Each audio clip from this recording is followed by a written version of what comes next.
Welcome to Madasaling Pinoy, your prayer partner. Ngayon po ay Miyerkules ng ika-21 linggo sa karaniwang panahon.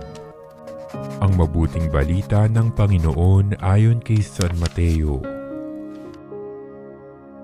Noong panahong iyon, sinabi ni Jesus, "Sa aba ninyo, mga eskriba at mga pariseyo, mga mapagpaimbabaw, ang katulad ninyo'y mga libingang pinaputi, magaganda sa labas, ngunit sa loob ay puno ng kabulukan at buto ng mga patay. Ganyang-ganyan kayo. Sa paningin ng tao'y mabubuti kayo, ngunit ang totoo, punong-puno kayo ng pagpapaimbabaw at kasamaan.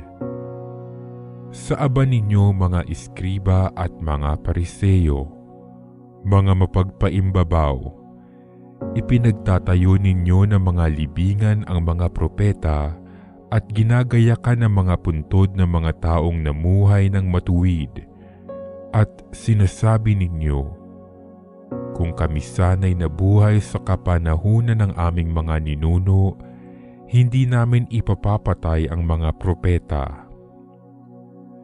Sa sinabi ninyong iyan, inaamin ninyong kayo'y mga anak na mga nagpapatay sa mga propeta.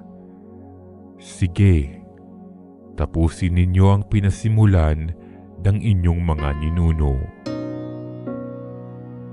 Ang mabuting balita ng Panginoon.